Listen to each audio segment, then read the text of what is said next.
Alors,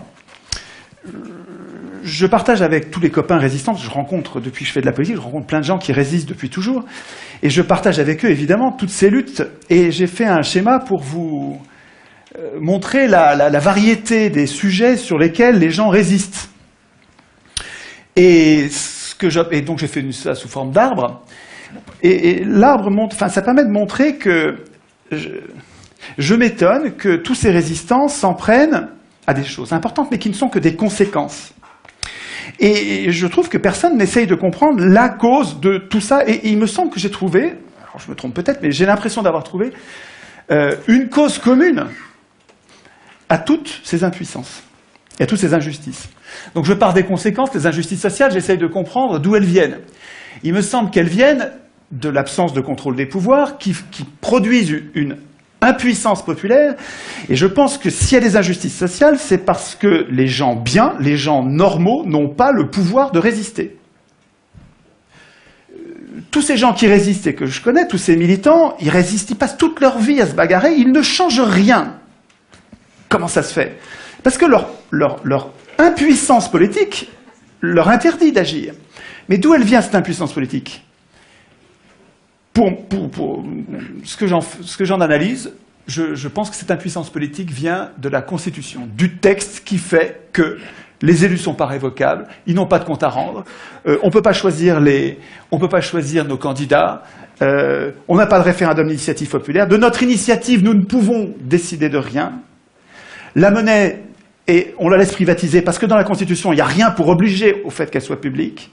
Etc., etc. Je n'ai pas le temps de développer, mais dans la Constitution, toutes nos impuissances sont programmées. Ça ne vient pas du ciel, c'est écrit quelque part. Alors, j'essaye toujours de comprendre quelle est la cause des causes, quelle est la cause de cette cause. Qu'est-ce qui fait que, partout dans le monde, toutes les constitutions programment l'impuissance des peuples? C'est pas un complot, ça peut pas être un complot, pas tout le temps et dans tous les pays. C'est pas ça, c'est autre chose. C'est un processus universel qui doit avoir une cause universelle. Et il me semble que ce qui fait que toutes ces constitutions sont mauvaises, qu'elles programment l'impuissance des gens, au lieu de programmer notre puissance, et au lieu de nous garantir contre les abus de pouvoir, elles programment notre impuissance, je pense que c'est parce que ceux qui écrivent la Constitution, les auteurs constituants, ceux qui écrivent la Constitution ont un intérêt personnel à ne pas écrire de bonnes constitutions, à ne pas écrire notre puissance. Et ils sont jugés partis, ce sont des professionnels de la politique. Et cette cause-là, là on est proche de la cause des causes, c'est pas leur faute, c'est pas eux qui sont des pourris, c'est nous qui les laissons écrire. Pour comprendre l'importance de cette erreur, il faut que je rappelle qu'est-ce que c'est qu'une constitution. Les peuples, nous, depuis longtemps, depuis 2500 ans, avons besoin de mettre au-dessus de nous des représentants pour produire et appliquer un droit écrit qui nous protège contre l'arbitraire des plus forts. Donc ces gens-là sont très utiles, évidemment. Ils produisent un droit dont nous avons besoin pour pacifier notre société. Mais en même temps, ils sont très dangereux. C'est-à-dire que si jamais ils se mettent à abuser, s'ils se mettent à servir les intérêts d'une caste au lieu de servir l'intérêt général, ou s'ils se mettent à abuser du pouvoir en devenant fous, puisque le pouvoir les rend fous systématiquement. Oui, ça fait 2500 ans qu'on sait ça, quoi. Hein. Le pouvoir rend fou, tous les pouvoirs ont une tendance à abuser. Toujours. Montesquieu. C'est comme une loi physique implacable. Et il y a une idée géniale pour nous protéger de ça, c'est la Constitution. Alors la Constitution, qu'est-ce que c'est? C'est un texte qui est au-dessus des pouvoirs et qui ne sert pas du tout à organiser les pouvoirs. Les pouvoirs n'ont pas besoin de nous pour s'organiser, pas du tout. La Constitution, tous les citoyens devraient savoir ça. La Constitution, ça sert à affaiblir les pouvoirs. Ça sert à inquiéter les pouvoirs pour nous protéger, nous. Nous protéger, nous, contre les abus de pouvoir.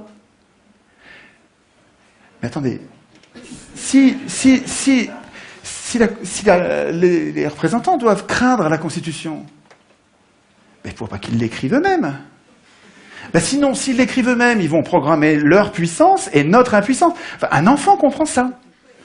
Donc l'idée centrale, mais vraiment c'est une idée essentielle, c'est que c'est pas aux hommes au pouvoir d'écrire les règles du pouvoir, et c'est pas à eux, il faut pas attendre que ce soit eux qui renoncent à écrire le pouvoir, il renoncera jamais, la solution elle viendra pas d'eux, elle viendra de nous, c'est à nous de leur interdire d'écrire la Constitution. Ça, c'est vraiment l'idée, à mon avis, l'idée essentielle qui nous manque.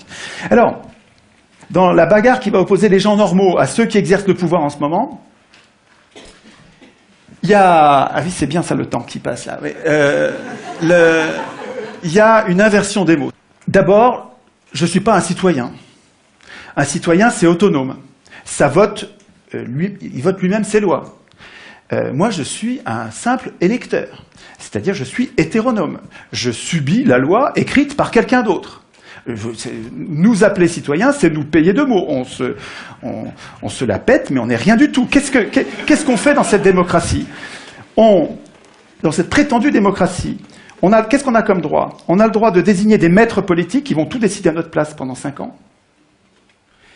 On les désigne parmi des gens qu'on n'a même pas choisis. En plus, c'est les plus riches qui les choisissent.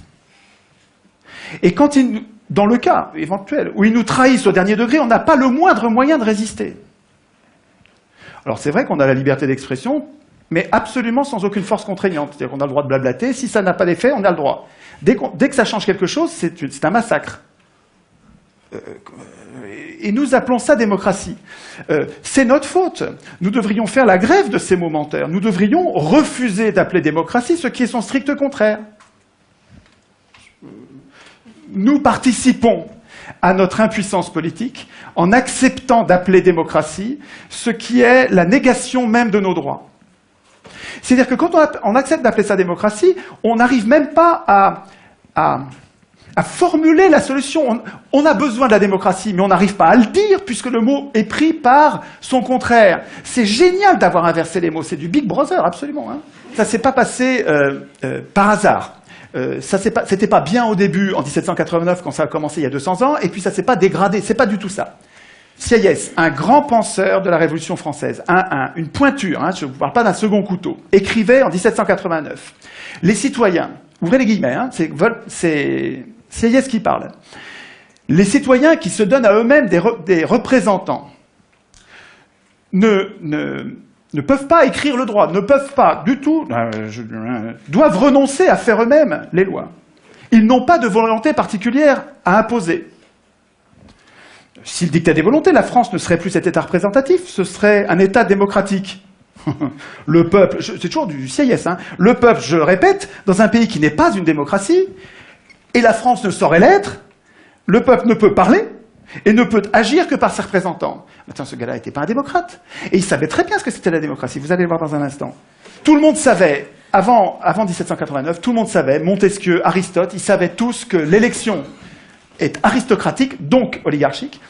Aristote le disait explicitement, je vous passe la citation. Montesquieu le disait aussi explicitement, je vous passe la citation. Vous irez sur le net pour chercher.